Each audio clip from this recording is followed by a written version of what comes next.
And the final stop on our trip of quality free entertainment, we have the biggest what the hell is this of them all, the Intech Interact Infrazone. Because that's what you're gonna say if you ever see this at a yard sale or a small discount grocery store. What the hell is this? First of all, the box is huge. It's bigger than any of my other TV games that still have boxes. Hell, it has a box that it can be stored in, so it's already better than any of these other consoles we've looked at. And when we open the box, we see why this thing's so big. Because not only does it need to store the console, which only takes up maybe a quarter of the space, but 2 controllers, the power and TV cables, a microphone, and a shotgun. Yeah, screw the NES Zapper, throw the Sega Menacer in the trash, tell these Cabela's rifles to go dig a hole and die. This system comes with a freaking shotgun. Groovy. I mean, this is seriously one of the coolest sets for a console I've ever seen. No stupid sports attachments, no barely functional fishing reels stuck to the sides of the controllers, no overblown steering wheel controllers, just a microphone and a shotgun. The only way this could have been more awesome is if they included a camera so you could take some 8-bit selfies. You know, like the Game Boy camera, but cooler. And of course, the console is so incredible that it's not even advertised on the Intech site. Yeah, AtGames advertises its consoles, Dream Gear proudly promotes its junk, Scenario I can't even find a website for, but Intech is apparently ashamed of what's possibly the highest quality knockoff on the market. But on the other hand, I'm not even sure if they did make this. There are a couple of variants, most not including the Intech or Interact name, so it might be a case where an underground developer slapped a real company's logo on it to sell it, which is a common occurrence in the bootleg market. So from what little information I could gather on this thing, it's actually a compilation of all the Infrazone cartridge games back when it was trying to copy the Famicom. And some of you might remember this version as what Pro Jared called the worst console ever. But obviously, this is the superior version. Because again, shotgun. So that's it, right? 10 out of 10? I don't have to actually play it anymore? We know it's awesome? Right? Right? Right? Can I get it right? Fine, let's just turn it on. The console boots up to 3 menus. Shooting games, Mikara, and arcade games. And the music and overall quality sort of reminds me of the title card from Plumbers Don't Wear Ties.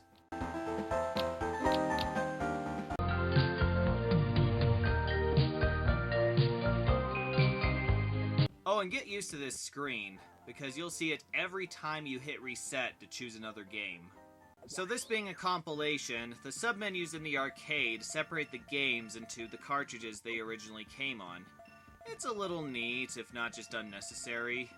So 8 and 1 is all centered on sports, and oh boy are they bad! They're designed similarly to the AtGames sports, with really bright and ugly colors and blurry images, but these are surprisingly worse. Bowling, all you do is push a button when the ball is in the right place, and then it just goes wherever the hell it wants. Baseball, I haven't been able to score a single point. You hit the ball, it goes into a cutscene, and the other team immediately catches it. Ping pong, you're given almost no time to react. Almost immediately after the other player hits the ball into your court, they score. And boxing, you just shake the controller and hope for the best. Yeah, say what you want about the other sports games so far, at least they were functional. The two 16-in-1 sections are comprised mostly of games we've already seen from other consoles, only with redesigned title screens and graphics. Though some do play better than the others. Their version of Zuma is the closest to the original PC version I've seen, with the only problem being that the controller sucks and I can't tell where I'm aiming. Then there's a Sudoku game, which flat out tells you what goes where. And this is now my favorite version of Sudoku. There's even a version of Contra on here called Super X-Man that talks. And it plays pretty well. I mean, the control's stiff, and you're not really given any room to move or get out of the way, but it's okay. probably my favorite game on here is Hitting Mice. Why? Because you play as Donkey Kong throwing rocks to crush Jerry from Tom and Jerry. And they didn't just put the sprite from Donkey Kong there for decoration, it really is a Donkey Kong game. Listen.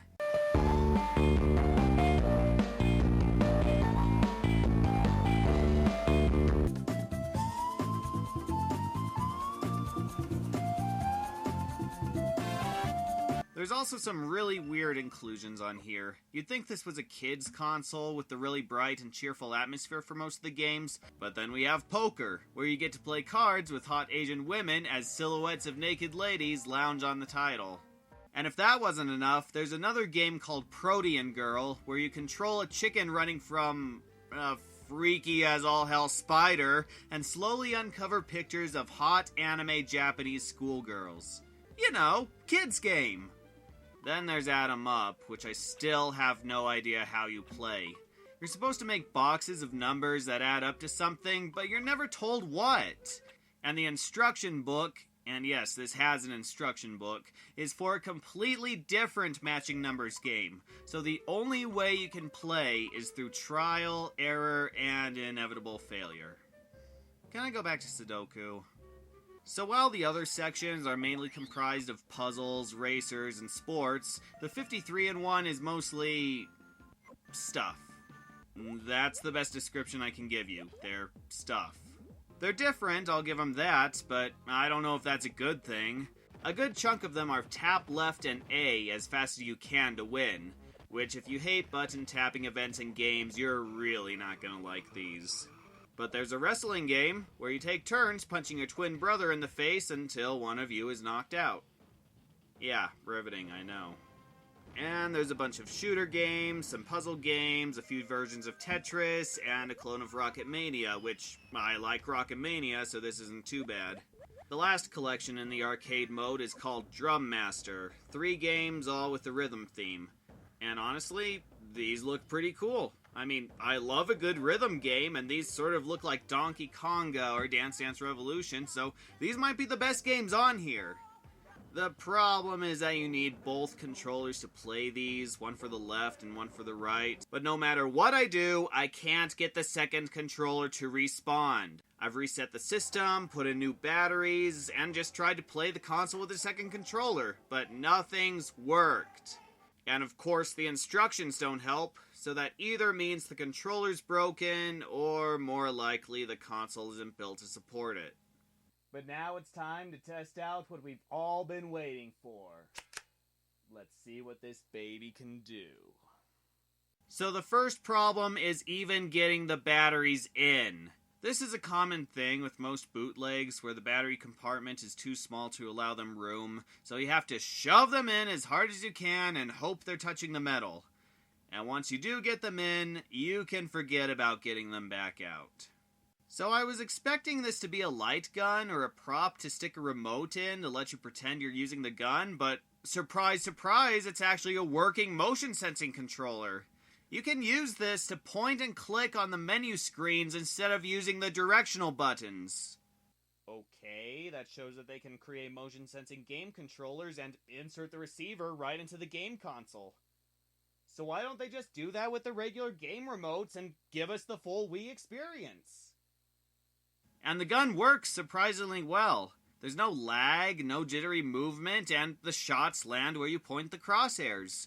The signal seems to cut out when pointed at the last few inches of the right side of my screen, but that might just be because I'm using a bigger TV than this was meant for. The games are, big shock, simple and boring. But at least you're playing with a higher quality controller that gives you the feeling you're actually using a gun.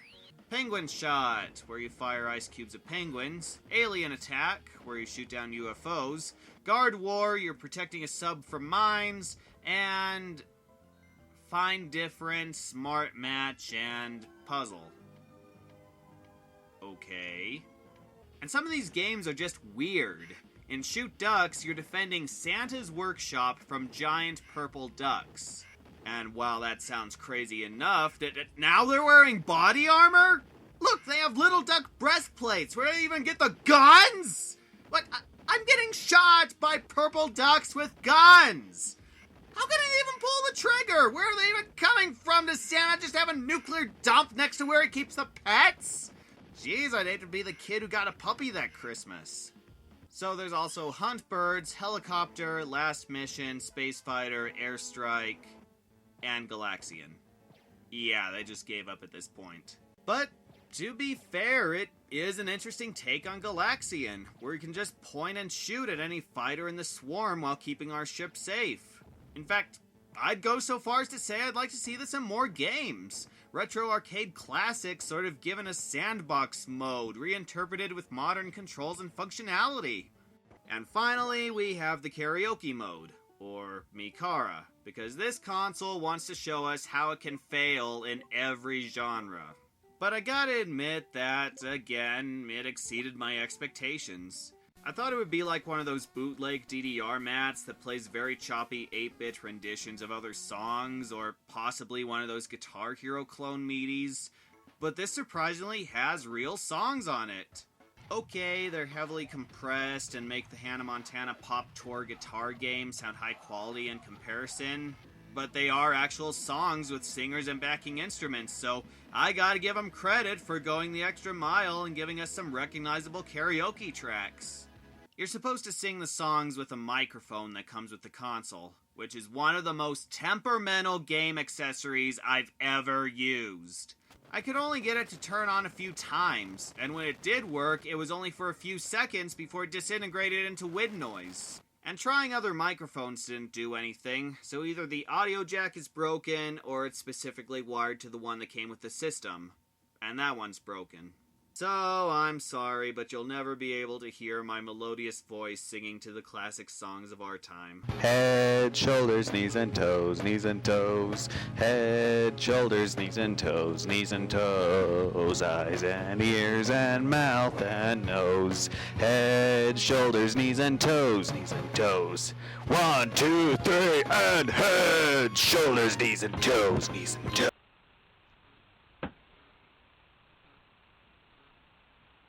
Overall, like I said, this is probably the highest quality knockoff console out there.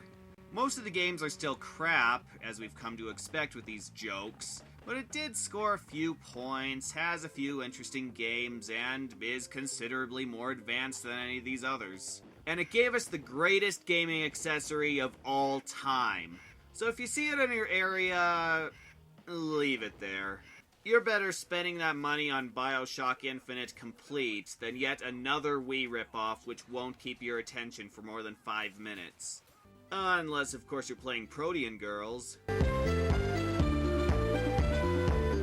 Overall, I can say that these consoles are better, but not by much. It's sort of the difference between taking a crowbar to the head or taking it to the gut. Both are gonna hurt like hell, but you recover more quickly from one than the other. I will admit that these are higher quality in terms of graphics, music, and gameplay for the most part, but it all comes back to the problems the previous games had. There's no passion to these, no desire to be fulfilled, no creative thought behind them, no market to target, nothing that anyone is asking for that will keep their attention for longer than a day. They're just bootleg knockoffs that were rushed out the door because something else was getting attention and they hoped they could profit off the craze. There is no creator working day and night to make sure the vision he wants to give life to comes out perfectly. No programmers that see in their head what the end result will be and try their hardest to recreate it. No people clamoring for these games that make the Bubsy series look well thought out. Just some greedy low-budget company that makes its money by tricking people into thinking they're the real thing. It's just style over substance and money over love. It's junk that faded after the fad was over, and it's junk that I will never have to play again. Still, I guess we can rejoice in the fact that even if those were terrible, they weren't offensive. In fact, I don't even think you can make something like that. So, I'm done. Thanks for watching, and see you on the next episode of Direct to Disaster. What the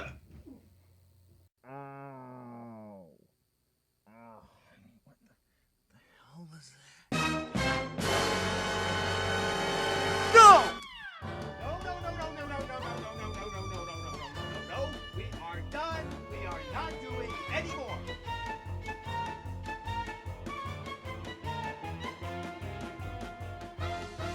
No!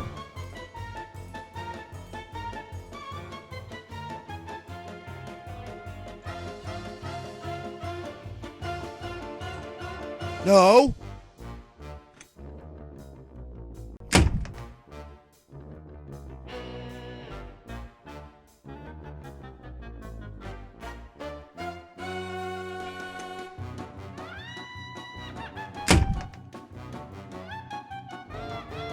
No!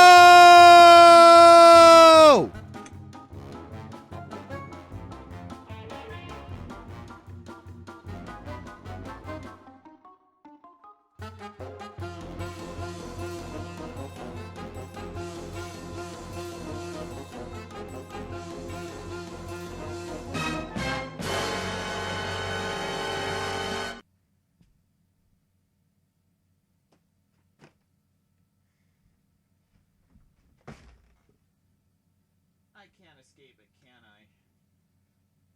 It's just gonna keep coming back until I do something about it. Until I turn it on and play it. Okay, here it goes. Okay, let's try to make this quick, because the sooner we get this over with, the better. This is called... I have no idea. The upper left corner says wireless interactive TV game, the bottom left says 48-in-1, and the console itself and controllers say Excite Sports Games. I guess they were too ashamed to attach any name to this junk. The console itself looks the most like the Wii we've seen so far. The inside is blue and there's ridges on the sides, but it's roughly the same shape and size. The controllers also try their hardest to rip off the Wii, even going so far as to include the player lights at the bottom that light up when you move the controller. But oh boy, people. When you see what's in store on this console, you're going to be rushing to eBay to buy a real Wii just to get the images out of your mind. So the menu, I guess, tries to emulate the Wii dashboard, with 2 layers of windows stacked on one another and showing us screenshots of the games. But the menu music is just a 1.5-second loop of the same faux dubstep track over and over again. It'll drive you insane within minutes. Again, we'll start with the sports games, called iSport on the menu. Baseball, it's the same thing as the @Games baseball. Swing your bat and watch a cutscene of what happens next. And like that game, you never score! The other team will constantly catch the baseball over and over. And somebody please tell me why the other team looks like this, you look like this, and the menu looks like this? Tennis. It flat out tells you when to swing the remote. When the finger pushes the button, that's when you swing. You don't even have to watch the game, just watch the finger. Yeah, I'll give them a finger they can watch. Soccer, you choose the direction and the power and hope for the best. Bowling, same thing, but I just noticed that each frame is called a vote. Better start that typo counter because there's going to be quite a few on this console. Ping pong, boxing, and fencing, just wave the remote and hope for the best. And now I have a severe case of carpal tunnel syndrome from doing nothing but shaking the controller across all these systems. Thank you so much! Most of these games we've already seen from other systems, but some have minor variations. And when I say minor, I mean very minor, as in why did they even bother? Super X-Man is now called Commander, but the voice still says the original title. And hitting mice is now Mouse Bang. And they removed Donkey Kong from the title. But they kept the Donkey Kong Country music in. So the console's not only stealing from official games, it's stealing from already stolen games. There's just no honor among thieves, is there? And in some cases, they changed the name on the menu, but not on the game. The game called Catch is actually The Mouse and the Cat, a Pac-Man clone. And what they labeled Soccer 11 is actually Place Kick Master Football Championship. Again, what's the point? Hell, not even the menu screens want to be consistent. See, the tabs above show Brain on the left and Arcade on the right, but when you scroll left, it takes you to Hunter, with Brain now one tab away. Why does this exist? Were they really so lazy they didn't even turn it on to see if the menus were in the right order? If they can't be bothered to make sure the names are right just scrolling through games, then the console has lost all hope. So let's play some games that weren't on the other systems. Like Noshery, which is supposed to be a memory game where the customer orders something and you serve it to them. Supposed to, because the game flat out shows you where to find each item in the menu. Click on this arrow, click on that arrow, push the button. It just guides you through every single step, not letting you do anything yourself. This isn't even a game. Games you play, you explore, you do things yourself. This is just patronizing you, saying you can't even handle a simple memory game. But if you think this is bad, then wait till you see Jazz Drum. Probably the worst DDR clone I've ever seen. The music sounds nothing like what's going on screen. It sounds like a carnival ride. And the Japanese pop group that I guess are supposed to be singing the song are almost completely obscured by this huge drum set right in the middle of the screen. But listen to the music. Do you hear anything that even remotely sounds like a drum? No, because there aren't any! So when you hit the scrolling arrows, the drum just makes noise that sounds completely different from the music. They didn't even try to match it up. And this is it. One track, one setting, one instrument, zero fun. What a disaster. Then there's all these athletic games, which I generally avoid because I don't really like sports, but there's one thing in particular I'd like to show you. Look! They just put the first 9 letters of the alphabet as players' names.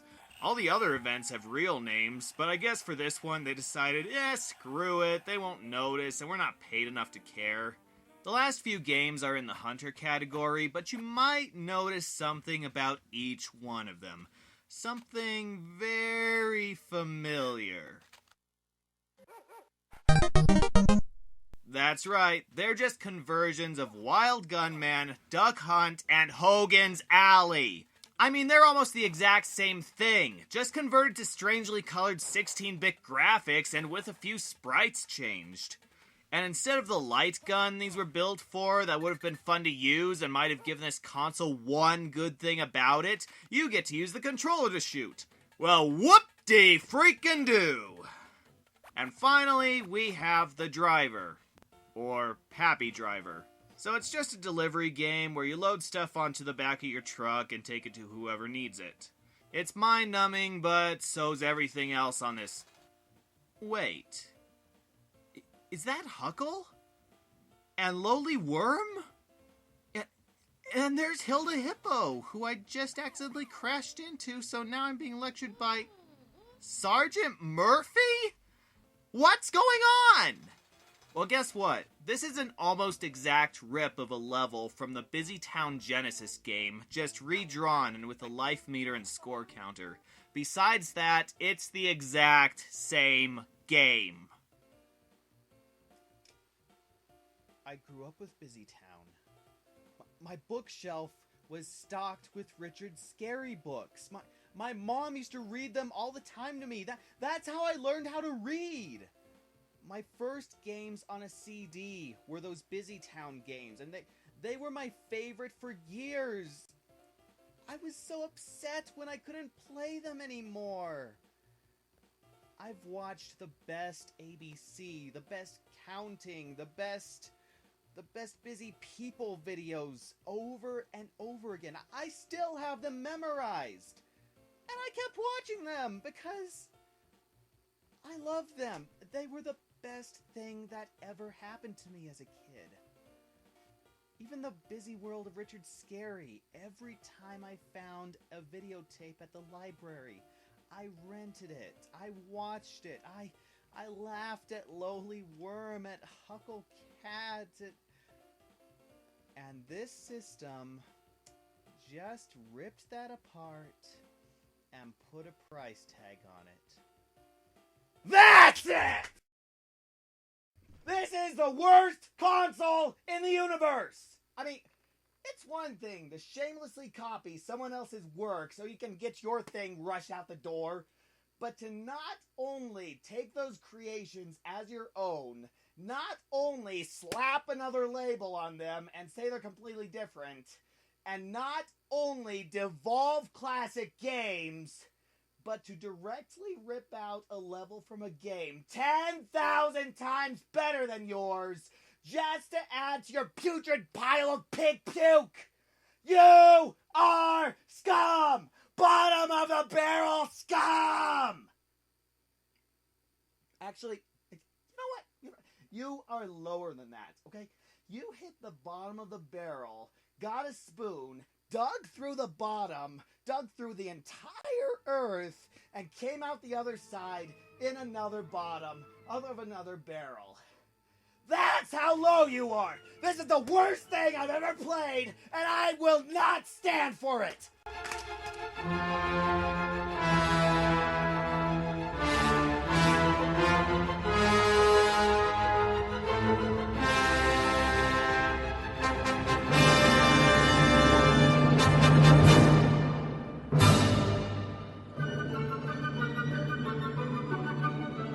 And that goes for all of you, you fat waste of time and plastic! You're all worthless hunks of inferior programming and horrible graphics! You have no reason to exist, no reason to be played, and no reason to ever be played again! You've made my life miserable for the last time, and I no longer want you in my house!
As your punishment, I banish you to the black hole.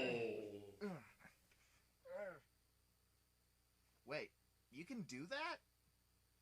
I thought that was just an idle threat.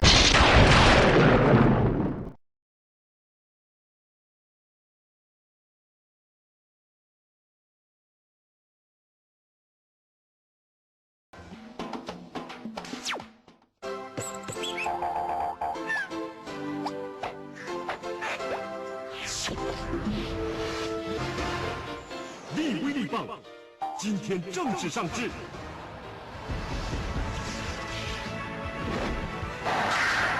你没看错，这正是目前轰动全球的虚拟互动室内运动游戏机——力威力棒。只要拿起威力棒，对着你家电视机，就能打球、钓鱼、射飞镖，从事多达12种的运动项目。 完全不受天气、空间、时间的限制，力威力棒的真实运动感，让新加坡国家奥林匹克运动员委员会副主席 James 也爱不释手。从小培养孩子运动的习惯，是父母送给孩子最好的礼物。力威力棒让孩子在家就能锻炼强壮体魄，让你不用再花费大笔费用让孩子学运动，节省你大量时间和收藏空间。多达12种的国际运动娱乐游戏浓缩在这台小小的 V 威力棒里，拟真画面，零时差互动效果，实时音效，真实震动手感，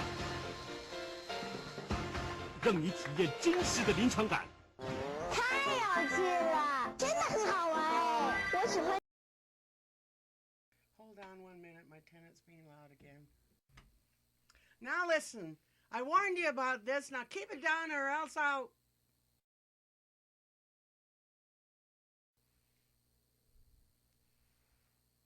Oh yes, I'm still here.